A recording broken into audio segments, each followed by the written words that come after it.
Hey guys, so I'm going to be doing commentary on a game, on two games actually. And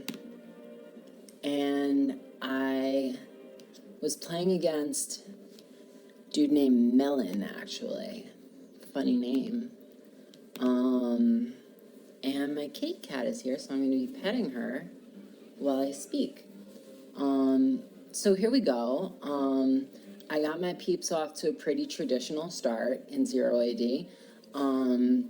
I really love this map just because, like, I don't know, like, it's very, like, visually, like, relaxing. Like, those cool colors are really, like, calming for me for whatever reason. So I love playing on this, this biome, I should say. So believe it or not, this is actually my third time recording these two games because, the first one, the audio got completely messed up. The beginning of this video is actually going to be from the first time I tried recording it because the audio, for some reason, for the first 30 seconds was fine. And then after that, it just got, like, I don't know, you could, like, hear my hard drive clicking through the whole thing, and the audio was just, like, chopping in and out.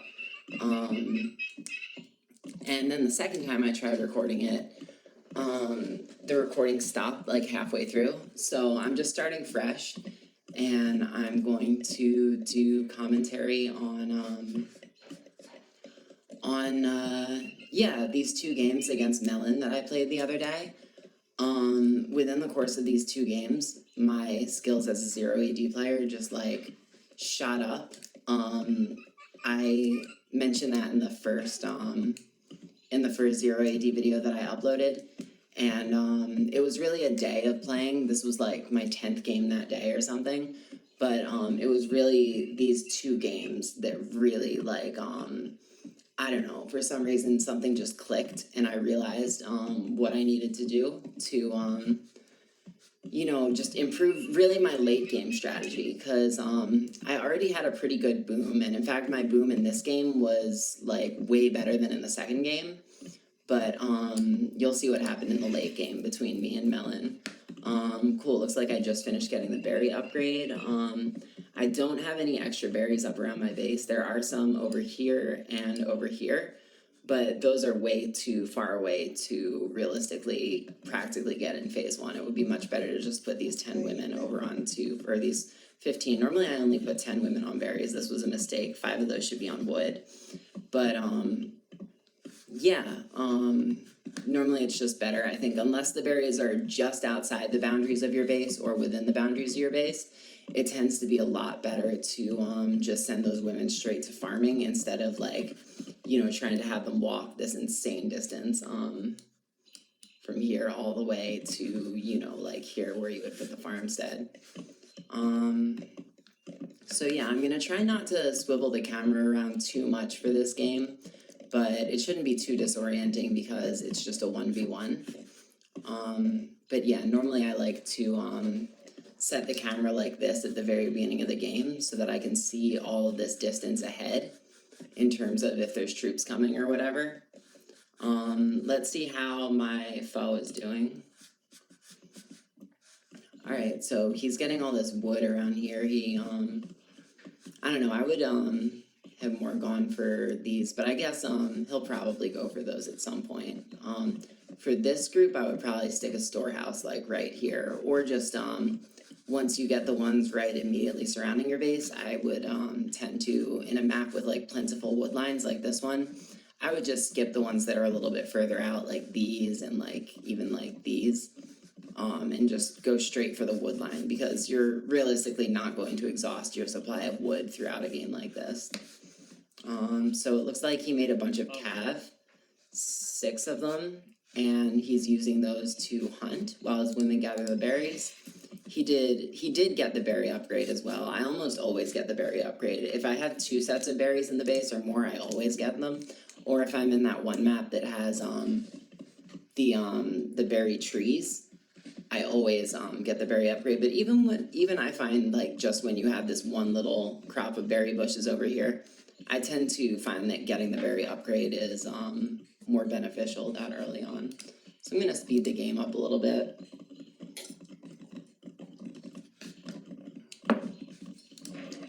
see, we're neck and neck as far as population goes. The difference is, I have a little bit more female citizens than him. He has 6 cav and 9 infantry. I did build 5 initial cav because I guess I noticed that there was some hunt around my base. Yeah, there's some over there, there's some here. There's actually quite a bit of hunt around the base. I have this farmstead here that was originally built for the berries, and the first group of deer that I sent the cavalry to go get were already in the direction that the farmstead was built. So I didn't find it worth it to send people out here to build a whole other farmstead because you know, this one is pretty much sufficient to grab this group of deer and the one that was over here. Looks like I already put my women onto farming, and I'm just having this little group of women finish up this last little bit of dead bushes and this last little tree immediately surrounding the Civic Center. It's really important to clear out all of the foliage immediately within the vicinity of your Civic Center so that you have that space to build a full set of farms around your Civic Center, and that way you can utilize the space around the farmstead to build additional farms later on. I probably told people to get both of these trees chopped down so that later in the game I can utilize this farmstead to surround that with farms, because I usually I find that with all of the farming upgrades, about 14 farms is sufficient to keep resupplying troops in the late game. Let's see, did I get the wood cutting upgrade? I haven't gotten the wood cutting upgrade yet. I could definitely go for getting that. But I at this point have women coming out 10 at a time, and I have 4 farms active, 4 more being set down, and or 2 more being set down, so that's a total of 6 farms, and I have 31 women, or let's see, yeah, 30 women farming, which is the exact amount that fills up 6 farms. I set my initial barracks down right here. I always love setting my first barracks down right around the metal and the stone, because by the time I start producing infantry at kind of like a fast rate, it's usually right around the end of phase 2 or like a bit before the end of phase 2, and that's when I like starting to collect metal, because that metal is extremely important, especially for the Kushites in phase 2. Okay, now this part, I saw his cav over here, I think with my cav, and I got a little bit spooked. I thought he was coming in for a raid, and it was kind of a silly move. I rang the bell, and I told all of the women to hide up inside of these houses and the Civic Center. So I just wasted like a ton of time doing that when they could have been gathering resources. It's a really bad habit of mine that I tend to see that more advanced players very rarely actually ring the bell. What they tend to do is, if there's a raid, say they're coming from here, they put, you know, these women in the houses, and then if the raid gets and then they send the soldiers and their cav to fight against the raid, and you know, they'll kind of strategically move the women around the base to collect wood and food while they're fighting elsewhere, so that you don't kind of slow down your resource production from that raid by ringing the bell and just sending everybody running. And yeah, I lost a lot of time just then. So my population's 120 in 11 minutes. It's a little bit slow for my liking. I'm housed right now, which is I was housed for like a good 45 seconds there. And yeah, I'm up to 130 now, but before I got housed, I could have been up to like 160 by now if I hadn't wasted all of that time before building the houses. I think part of it was getting scared and ringing the bell. That really slowed me down. But I noticed I probably could have done with building like 2 barracks at first, because I definitely am floating food and wood, and if I had 2 barracks, I could be utilizing those resources and booming a lot faster, especially in terms of building soldiers. But I'm probably going to be phasing up really soon. I have 10 archers at a time coming out of both the barracks and the Civic Center, and I have them going to metal and stone. What I usually do is I'll queue them up to go to the metal as soon as they pop out, and then I'll shift click the stone, and then I'll build another storehouse around like a second crop of metal, And, you know, I'll have the queue basically sending them from mine to mine to mine so that if one pops out and this one is full, then they'll go to stone. And then if this one is full, they'll go to get more metal. And I find that that helps a lot. And, oh, sorry. And it avoids situations like I have in this game where I probably forgot to add that second queue to go to the stone because now I have all of these idols just sitting around this storehouse when they could be collecting stone, which I'm extremely low on right now. I went to phase 2. I'm now building my Nova village, which trains mercenaries, which cost only metal. So that's why I like collecting metal a little bit before I start going to phase 2. And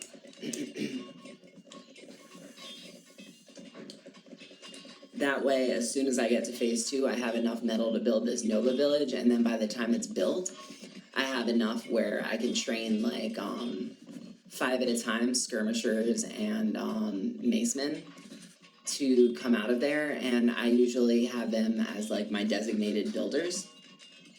And that way I don't have to continuously pull women and soldiers off of the wood lines or off of the farms to build something, and then sometimes you forget to tell them to go back to whatever they were doing previously after building. So I have my market built. Usually as soon as I get the market built, I'm already floating a little bit of food and wood at that point. So I kind of flood the market and I buy a bunch of metal to build these guys at an even faster rate. And at some point I pull everybody off of metal and stone and whatever mines they're using. And I also pull all of the guys who are, as soon as they finish building, usually as soon as they get done building a bunch of houses and a couple forges, I'll send them along with all of the miners out to do my expansion. So let's see how Melon is doing. He's about 40 behind me in terms of population. Let's check his balance. He's got, okay, so he's got 26 mining right now. He's building his market. I usually tend to build my market because it's a very important economic building, but it doesn't train soldiers. So there's really no point to having it near the front line. I usually build it back by my farms. I'll usually just pull a few women off of food and send them to build the market and then queue them to go back to farming as soon as they get done with that. So what I notice here is he has 11 farms, but in terms of how many women he has farming,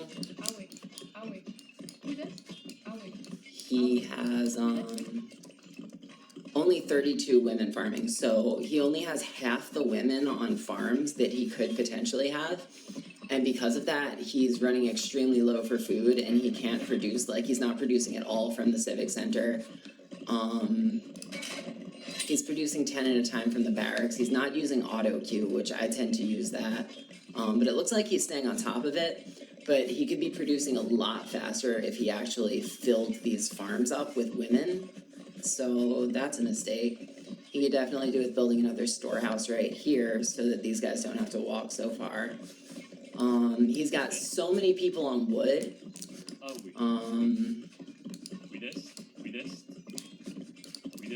Yeah, he's got 56 people on wood, only about 30 on food, and that's definitely reflected. He's floating a ridiculous amount of wood, which, you know, if he had a little bit less wood, and it's going up so fast too, if he had replaced some of these soldiers with women on food, you know, he could be producing at twice or 3 times the rate that he is now. Plus he has this, after building this temple, he just has these soldiers completely idle here, just standing there, so that's a mistake. In terms of cav, he built a ton of cav in the early game, I'm assuming for hunting purposes. Looks like he has 24 cav just sitting around right now. And thankfully he didn't use those to raid my base, because if he had raided me at any point within the first like 10 to 12 minutes of the game, he could have completely annihilated my eco. Oh, more than 24. He has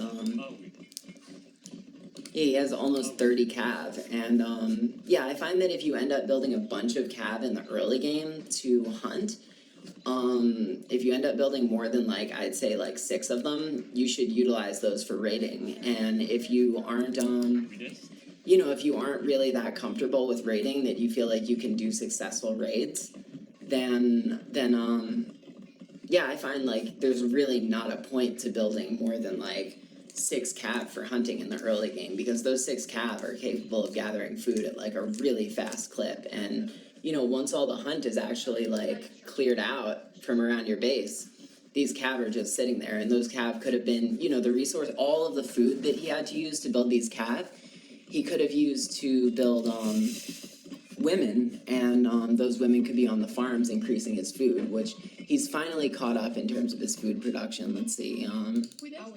Looks like, yeah, he still only has 33 women farming though. He has his phase 1 and phase 2 farming upgrades, but also look at this. This is such a long distance for his people to be walking, which is a mistake that I noticed he made a lot of. He could have another storehouse or 2 right here for this wood line. So wow, I'm all the way up to 286 right now, and he's only at 200. And it looks like, yeah, I pulled all of my additional miners off of the mines, and I sent them up to build this expansion right here. And yeah, I'm building a defense tower right here on the border, probably because pretty much right after I expanded, he expanded at the same time, and his border went straight up to all of these mines that I was utilizing. So I started building defense towers to kind of defend those mines from if he decided to come and attack me, which with all of these cavalry, if he had like, you know, ran those up to one of the mines, he could have probably completely cleared 1 or 2 of these out, killed all of my soldiers here. So thankfully he didn't do that yet. Now this is a mistake. I accidentally let these 2 cav go and attack him, which yeah, these skirmishers are gonna take care of him pretty quickly. Yeah, here's all of my my mercenaries. Hey, what's up, Bubba? Oh, sorry. So I'm building my first fort right here on his border. I end up building 2 of these, but realistically, before building these forts, or I should have built 1 of them and then focused on building a bunch of stables or temples, because all I have right now is a single barracks and a single mercenary Nova village. And yeah, that's not going to be anywhere near sufficient to do what I need to do in terms of reinforcing. Once the fighting actually starts, and this was a mistake, I accidentally sent them all I don't know, this might have been on purpose, because I did notice that there was only a small amount of people right here. But once his cav come, I take way too long to turn these guys around. Although realistically, if I had just fought it 91 infantry against 27 cav, probably could have definitely done the trick.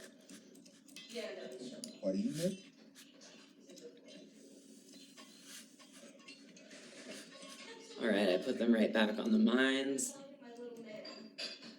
Alright, it looks like I'm actually...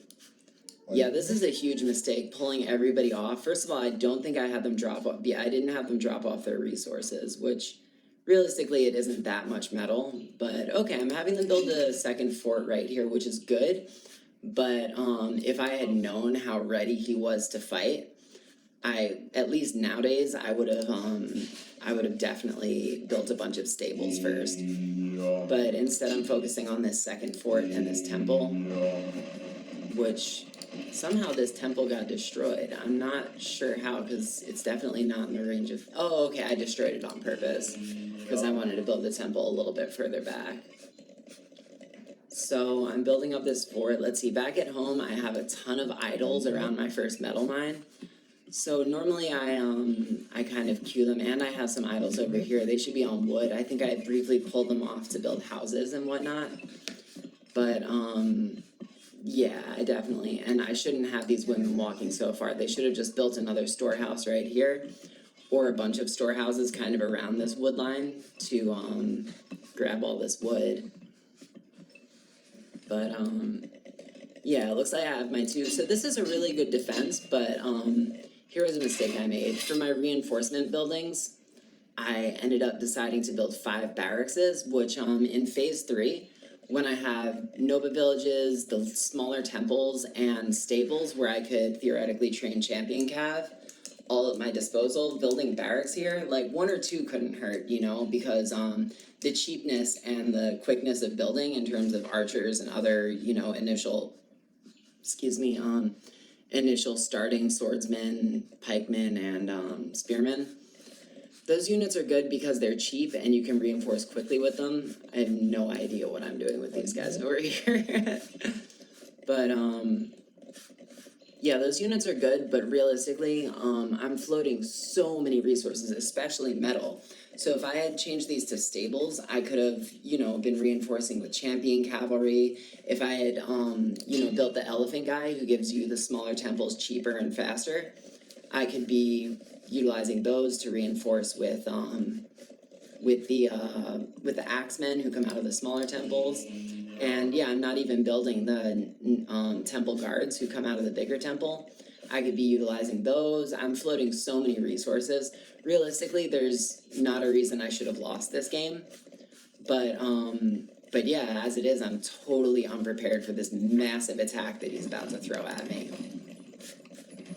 I had my units scattered out, so he's going to take out all of these mercenaries and swordsmen, who I sent them over to try to take care of the rounds because they're the best at knocking it down, other than the skirmishers here. But I should have sent everybody at the same time, but realistically at this point, it was pretty much too late for me to win this game. Even though I'm trying to reinforce quickly out of these barracks, I'm not going to be able to train units anywhere near fast enough to counter this massive amount of troops and rams coming. Yeah, he has 13 rams coming. That's freaking crazy. Never built my hero. I could have gotten will to fight if I had decided to get that earlier. And on top of that, let's see, where am I? Yeah, I'm getting my second upgrades, but realistically, I could have gotten those upgrades as soon as I built these forges. I could have built a third forge to get them faster, but I just started upgrading way too late. And you can kind of see how this goes.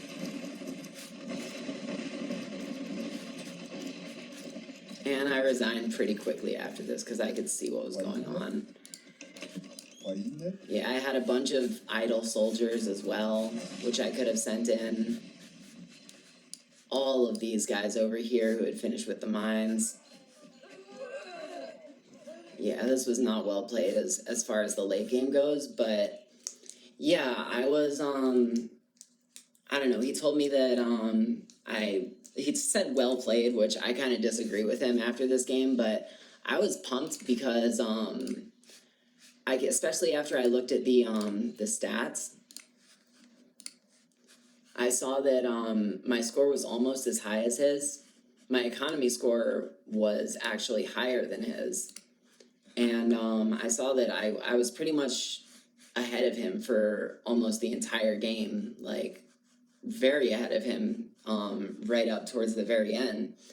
And then he kind of just rolled over me, so I kind of realized what I needed to do to take him out in this second game. So let's take a look at this second game and see if we can compare and contrast some of the strategies utilized by both me and Melon in this next one compared to the last.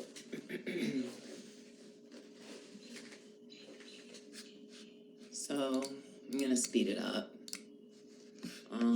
Getting off to a pretty standard start. He put his women on the berries, men on the trees. I always put everyone on the wood to start off, and then put my initial 6 women to go to the berries that come out of the Civ Center.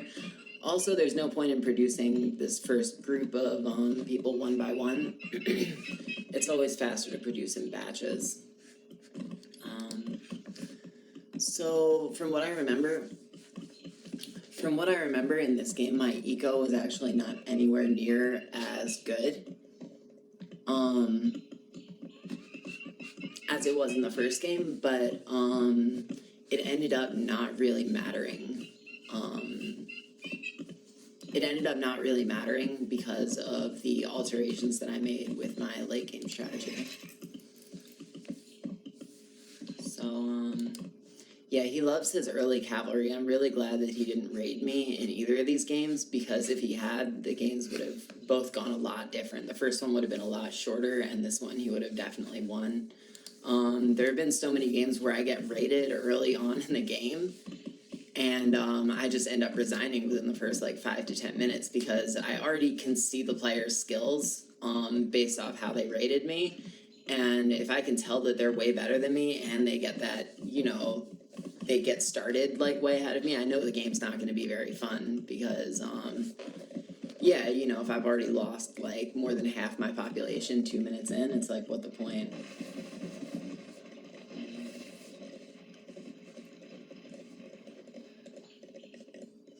So it looks like I'm definitely floating a lot of food at this point. I could have had these guys go to a woodline sooner.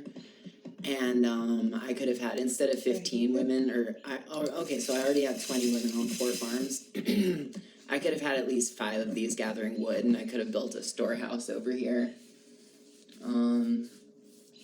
But what I did do in this game was I transitioned well from berries to farming. What I do is, when I notice there's at least 1 woman on each berry bush, I automatically tell them, I cue them to start building the farm. So as soon as they're finished with those berry bushes, as soon as they're finished with the berry bushes, they're already going on to farming. Yeah, he was hunting really close to my civic center there. He definitely could have raided me, and if he did, it would have been a complete disaster, because I have all these women pretty much completely undefended. I could have really done well to put like a defense tower, or even a, you know, one of the starting towers, the sentry tower over here, because that alone can fend off like a lot of cav if you put like a couple of archers in there. Let's see, I'm at 140, he's at 114, so yeah, 140 in 14 minutes is really not that good. Up to 10 minutes in, I'd say 10 pop per minute. 10 pop per minute is like, for me, like an acceptable amount. But after 10 minutes, you should really be like producing more than 10 per minute. Yeah, I really like the layout of my base in this game. Like, generally speaking, when your base looks good, it tends to be functional, and I don't know, I find it like more motivating, like when my base looks really good. I like tend to play better. Yeah, I always try to build a mercenary camp as early into phase 2 as possible, because then I don't have to, because the mercenaries, they can fight and they can build, but they can't gather resources. So it's really good to have like a group of like designated builders just coming out of your mercenary camp. Yeah, I sent these women all the way over to build the mercenary camp, but then instead of having to send them all the way back to that wood line, I just sent them over to this wood line. And yeah, I'm floating tons of metal, so I took way too long to start queuing up units to come out of that mercenary camp. That was a big mistake.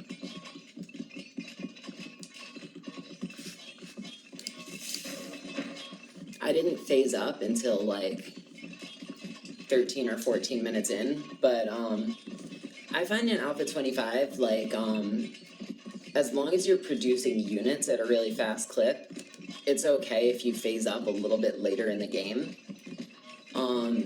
because your units don't get that fighting bonus, that stat bonus that they used to get in Alpha 23. Every time you would phase up, your units would get like way stronger.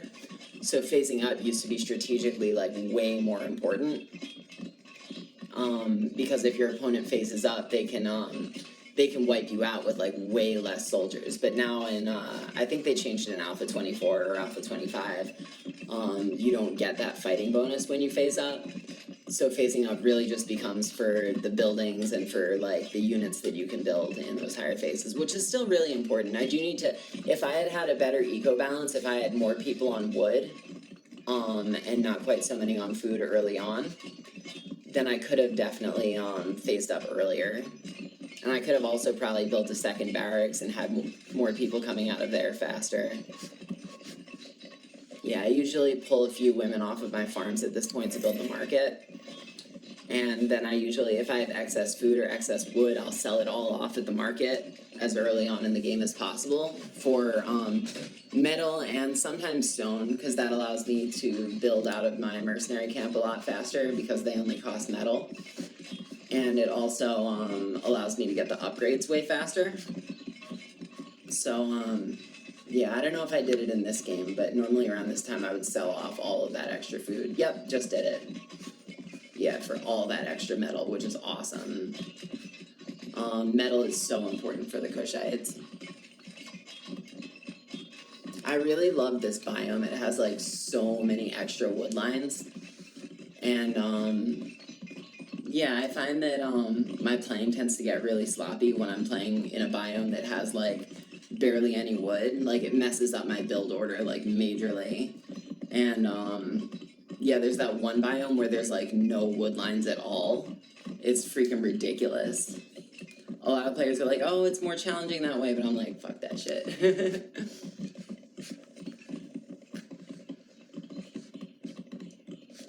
So the trees here are creating like a natural choke point. So I'm kind of accentuating that by building my houses out like that. So his soldiers have to come through this really tiny corridor where there are going to be people on metal, you know, so soldiers like ready to fight him off, and then my other ones ready to like catch up with him. And then I have my women all the way back here in the trees. And yeah, putting as much in terms of like buildings and units as much as you can strategically between the opponent's base and your civic center. I guess I'm a little undefended over here, but I still kind of like created this choke point over here with this, you know, the mountains creating a natural choke point, and then I like accentuated it with these houses.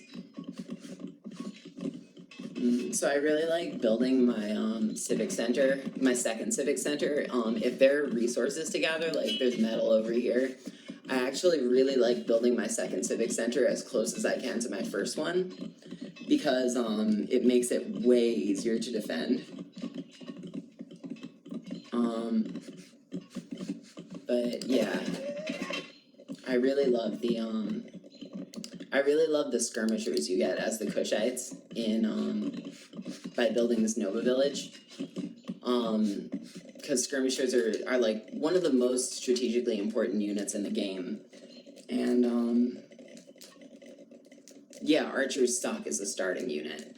I know in like Alpha 24 the archers got a huge buff, and it kind of almost like made the skirmishers obsolete.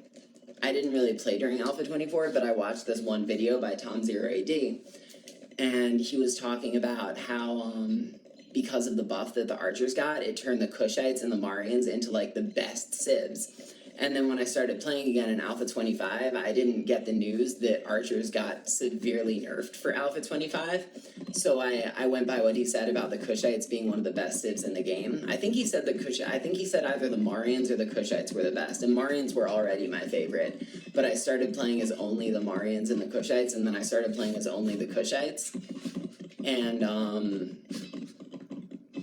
yeah, then I realized that because archers had gotten nerfed so badly, like, the Kushites aren't one of the best civs, but, like, I feel like the mercenaries in Phase 2 are really strong, and, I don't know, I just really love the Kushites, and I feel like I've found ways to strategically use them to make them super effective.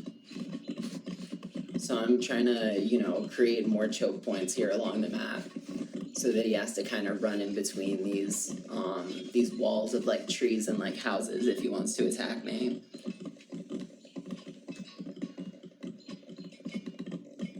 I still think for Alpha 26 the archers need a buff, like not like anything like they did in Alpha 24, but I think if they simply made the archers faster, which kind of makes sense, you know, if you're just holding like a bow and arrow, like shouldn't you be like kind of at least as fast as a skirmisher?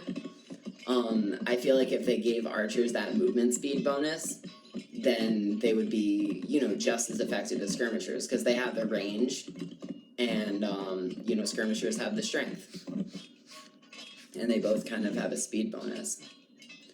So, yeah, I like having the second civic center kind of close to the first one, because if you get attacked at your first civic center and you still have a lot of soldiers over here, it's really easy to send them over and everything becomes kind of centralized.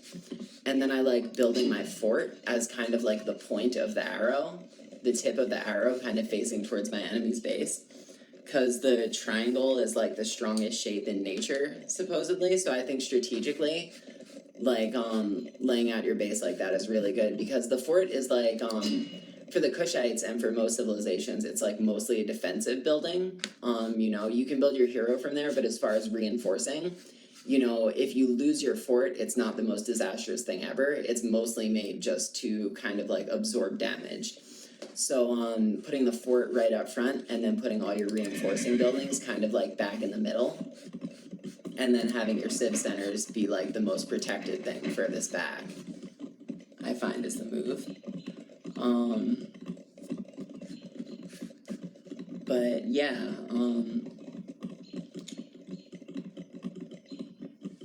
yeah, it also just like aesthetically speaking makes your base look fucking awesome. I really love how the layout turned out in this game. It just looks like beautiful. But yeah, so this is kind of like where my strategy differed from the first game. I really, first of all, let's see, where are the upgrades at? Here they are. So, okay, so I got all my, or he's definitely ahead of me in terms of economic upgrades. But in terms of military techs, I haven't gotten them yet, but I think I'm definitely in the process of getting them. Yeah, I'm researching all of my military techs, like, early on this time. Not as early as I should have. Like, as soon as you build your first forge, you should start researching those military techs, and don't stop until you have them all, you know? And then, at that point, usually if you get those early on enough and you manage your resources well, you're able to get will to fight, too, which is just, you're unstoppable at that point. So I'm building my temple, my big temple, up kind of near the front line. And then I have my stables a little bit further back, because it's good to have, like the stables if they're closer to the civic center. If you get attacked by cav over here and they try to wipe out your food eco, it's easier to get the cav from the stables to come back those women up, you know, while they go hide in the civ center or whatever. But also cav can move so fast, so you can move them a little bit back from your front line. And yeah, my furthest one is all the way back here. And that's okay. Whereas Kushites create soldiers from temples, so it's good to have the temples that you build close to the front line, because they kind of have this healing aura. One thing I noticed about the Grand Temple is, like, this isn't much of a healing aura, you know? Like, I guess, like, if it was right up on the front line, it would be good to be fighting in the shadow of this temple, but I don't think it's that much bigger than, you know, the range of a regular temple for healing. But anyway, yeah, building the temples, they're kind of, like, similar to the fort in their kind of defensive buildings, but, they're also used to reinforce as the Kushites, so having, and the infantry that come out of there, are a lot slower than, the cavalry, so, you know, having those a little bit closer to the front line is a little bit better. Okay, so I have another fort over here, because, I don't know, I don't think I would have built this if I had full vision. If I kind of knew where his base was, I would have kind of focused and just started building those smaller temples earlier, because I have the elephant hero who gives you a minus 20% building time and building cost for the smaller temples and the heroes that come out of there. But yeah, this was basically like in the last game, he attacked me with like a lot of cav toward the end. And that was what made me realize I needed to build a shit ton of stables for late game and train the hero cavalry or the champion cavalry that the Kushites have, because they're spear cavalry and spear's counter cavalry. So yeah, that was basically my strategy for taking out his cavalry in the late game. And let's see, I have almost all of the military techs at this point. I'm just studying the last few, and he hasn't even attacked me yet. He has only some of the phase 2 or the second level military upgrades. So yeah, I was about to start building out my my temple infrastructure to reinforce with more of the infantry champions, like the axemen that come out of the smaller temples, but he attacked me. But it's crazy. Look, he has so many cavalry. At first it looks like he would win this fight, but because I have all the upgrades, like, you'll see what kind of happens.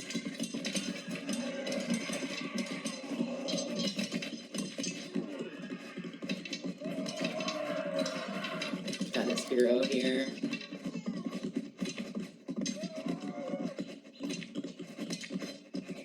Yeah, it's cool when you have both heroes in a fight at the same time.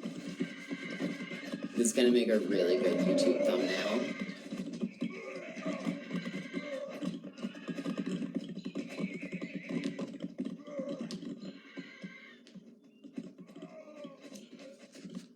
Yeah, luckily he didn't have rams this time, or he might end up having rams, but he definitely builds them kind of late.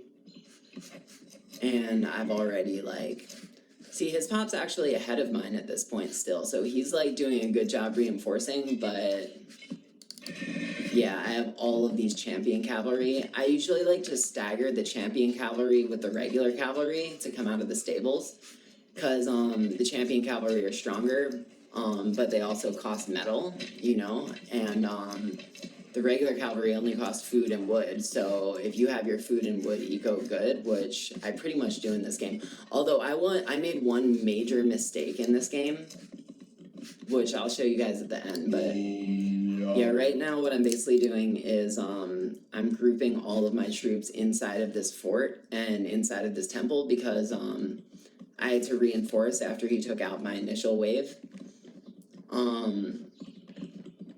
So yeah, I'm just putting everyone in the temple and the fort to kind of regroup.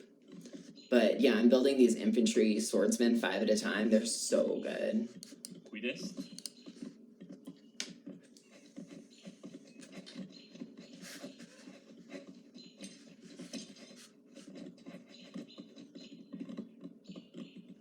Yeah, right now no rams to be seen, which is like, that was a huge benefit for me in this game because it gave me time to use these buildings. See all the arrows just come out? Like, having a fort full of soldiers is so freaking good, like right on the front line, because like, if they don't have rams to take it out, like, it's gonna take out so many infantry before they manage to steal it or destroy it. So now he finally gets his rams in order, coming out of the siege workshop, but it's way too late at this point because I already have 16 champion cav in this temple, and I have them coming out 4 at a time, and I have regular sword cav coming out too, so he's going to be able to take this fort down with those rams because I wasn't able to get to him fast enough, and then I accidentally kind of like sent these guys going in the wrong direction before they actually managed to take out the rams. Oh wow, he still has his hero. Or maybe that's a different hero. So he took out my fort, but at this point, this small amount of cavalry, because I think he still doesn't have his upgrades. Yeah, he still only has about half the upgrades. So I think I'm regrouping them one more time. He thinks he has me on the ropes.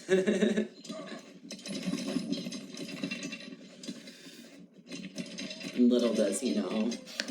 So, little does he know, crazy thing, like, I made a huge mistake in this game that I had literally, like, basically 120 idle soldiers literally just chilling back here doing nothing that I could have sent up to the front lines. And against the better player, like, I would have definitely lost, and like sending those troops up to the front could have probably made the difference between me winning and losing this game. But yeah, I just took out his whole army because he's not fully upgraded and he's going against a lot of champion cavalry, a lot of regular champion swordsmen too, and then a good mix of sword cavalry, swordsmen, skirmishers. And then if you look, I still have a continuous supply of sword cavalry all coming out, like 10 at a time. So we pretty much know how it goes at this point.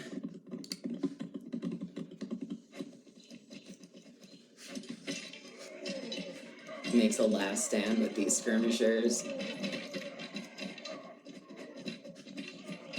Good set of cav.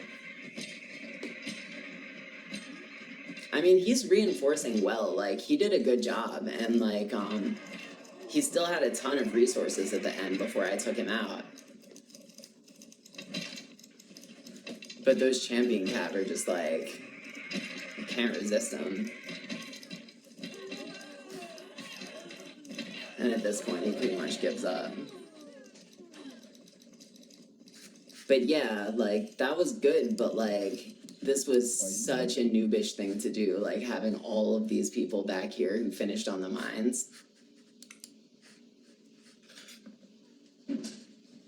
So believe it or not, his eco was actually, it wasn't quite as high as mine, but it was pretty close. But yeah, in terms of military, like, having all of those stables built and having, you know, having most of the eco upgrades, but I think probably what really put me over the edge in this game was just having like kind of like steadily faster development than his, just like staying like a leg above him through the whole game, plus getting those military upgrades at the end were really kind of like what did it.